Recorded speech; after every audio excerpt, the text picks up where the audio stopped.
حضرت نوح علیہ السلام کی قوم کی نافرمانیاں، پھر اس کے بعد حضرت نوح علیہ السلام نے اپنی قوم کے لیے بد دعا کی، تو باری تعالیٰ نے آپ کو پہلے کشتی بنانے کا حکم دیا۔ تو دوستو، آج کی اس ویڈیو میں حضرت نوح علیہ السلام کی قوم کی نافرمانیوں، یعنی وہ کیسے نافرمانی پر اتر آئی تھی، اور پھر حضرت نوح علیہ السلام نے بد دعا کی تو باری تعالیٰ نے آپ کو ایک کشتی بنانے کا حکم دیا، تاکہ آپ اپنے ساتھ ان لوگوں کو بھی ساتھ لے جائے جو آپ پر ایمان لائے ہیں۔ تو ان سب باتوں کا ذکر کیا جائے گا۔ تو جن احباب نے ابھی ہمارے چینل انفو آف ہسٹری کو جوائن کیا ہے اور سبسکرائب نہیں کیا، تو اس کو سبسکرائب کر لیں اور ساتھ میں لگے بیل آئیکن کو کلک کر دیں، تاکہ ہماری آنے والی نئی ویڈیو کا نوٹیفیکیشن سب سے پہلے آپ کو ملتا رہے، اور ہماری ویڈیوز کو لائک اور شیئر کیجئے۔ تو شروع کرتے ہیں۔ حضرت نوح علیہ السلام کی قوم کی نافرمانیوں کے بارے میں عرائض میں حضرت عبداللہ بن عباس رضی اللہ تعالی عنہ سے منقول ہے کہ آدم علیہ السلام کی اولاد میں اس وقت دو قبیلے تھے۔ ایک قابیل کی اولاد جو بڑی اور بلند عمارتوں میں رہتے تھے، اور دوسری حضرت شیث کی اولاد جو پہاڑوں اور بلندیوں پر رہتے تھے۔ حضرت شیث کی اولاد میں مرد صاحب جمال اور عورتیں بدصورت تھیں، اور قابیل کی اولاد میں اس کے برعکس، یعنی عورتیں صاحب حسن اور مرد بدصورت تھے۔ ایک روز شیطان لعین قابیل کی اولاد میں جو اہل عمارات میں رہتے تھے، ایک مرد کے پاس انسان کی صورت بن کر آیا، تو شیطان ملعون نے اس کے ساتھ تعلقات پیدا کر لیے اور اس سے ایک باجا بنوایا، اور اس بجانے کے لیے ایک دن مقرر کیا جو سال کے آخر کا دن ہوتا تھا، اور اس دن کا نام یوم عید رکھا۔ جب وہ مقررہ دن آیا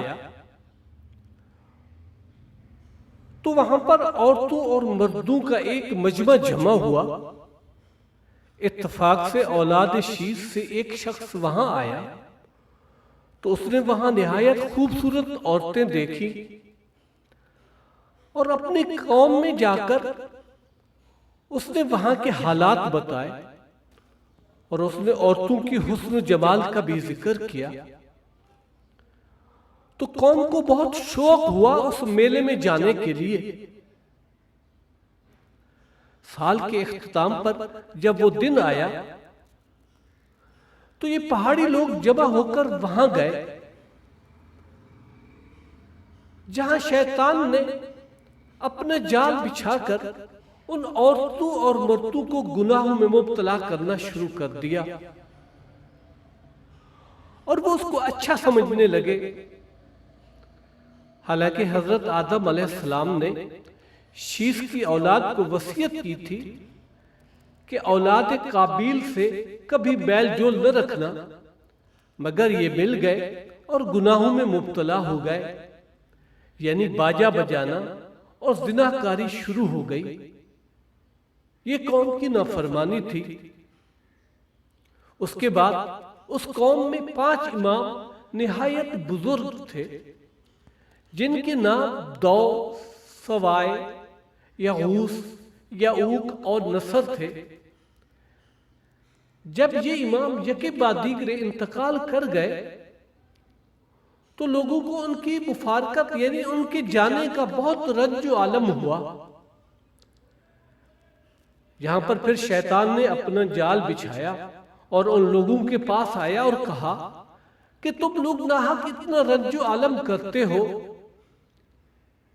میری رائے مانو، ان کی ایک تصویر بنا کر اپنے پاس رکھ لو تو تمہارا علم یقیناً کم ہو جائے گا، اور تم روزانہ ان کی زیارت کر لیا کرو گے۔ تو شیطان نے کی جال بچھا کر ان سے بتوں کی پوجا شروع کروا دی۔ اس طرح قوم کی نافرمانیاں بڑھتی گئیں اور حضرت نوح علیہ السلام کا واعظ و نصیحت ان پر اثر نہ کرنے لگا، تو پھر آپ نے اللہ تعالیٰ سے بد دعا کی، تو باری تعالیٰ نے آپ کو پہلے ایک کشتی بنانے کا حکم دیا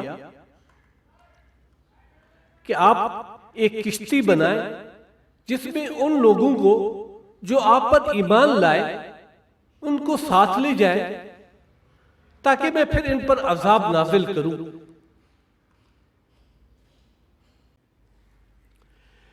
کتب تواریخ و تفاسیر میں لکھا ہے کہ جب حضرت نوح علیہ السلام کو کشتی تیار کرنے کا حکم آیا تو حضرت نوح علیہ السلام نے رب تعالیٰ سے سوال کیا کہ اے باری تعالیٰ، کشتی کیسے ہوتی ہے؟ فرمایا اے نوح، وہ لکڑی کا ایک مکان ہوتا ہے جو پانی پر تیرتا پھرتا ہے۔ عرض کیا اللہ تعالیٰ، میرے پاس لکڑی تو نہیں ہے، میں کہاں سے لاؤں اور کشتی کیسے بناؤں؟ تو حضرت جبریل علیہ السلام کئی درخت لے کر آئے اور حضرت نوح علیہ السلام کے ہاتھوں ان کی جڑیں زمین میں دبوا دی۔ چنانچہ وہ درخت 20 سال میں تیار ہو گئے۔ تفسیر معالم التنزیل اور معارج النبوہ میں لکھا ہے کہ حضرت نوح علیہ السلام کی بد دعا کو 20 سال گزر گئے اور اس کا اثر یہ ہوا کہ 20 سال گزرنے تک کسی عورت کے ہاں ایک بچہ تک پیدا نہ ہوا اور نہ ہی آسمان سے بارش برسی۔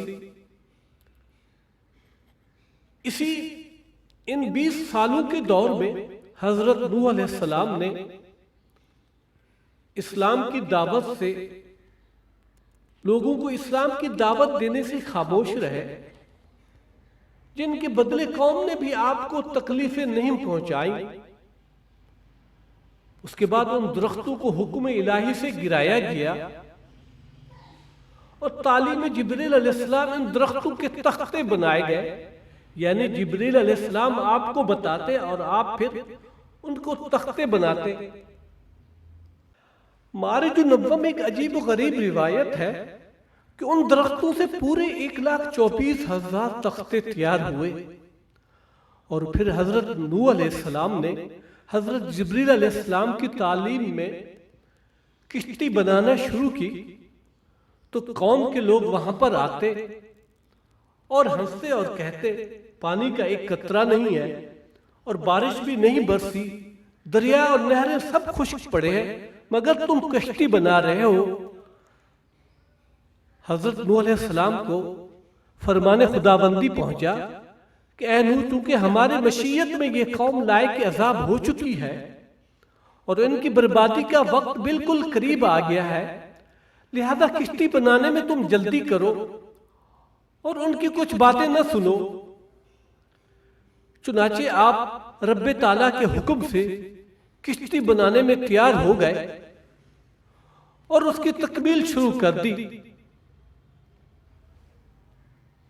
معارج النبوہ میں لکھا ہے کہ کشتی کا طول 607 گز کا تھا اور عرض 300 گز کا اور بلندی 30 گز کی تھی، اور وہ 3 طبقوں پر منقسم تھی، یعنی پہلا اوپر کا طبقہ انسانوں کے لیے، دوسرا یعنی درمیانی طبقہ پرندوں کے لیے، اور تیسرا یعنی نیچے کا طبقہ درندوں اور چوپاؤں کے لیے تھا۔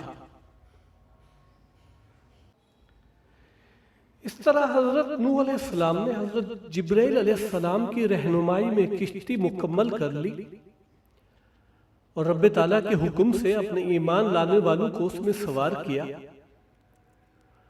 اور پھر عذاب الہی شروع ہوا۔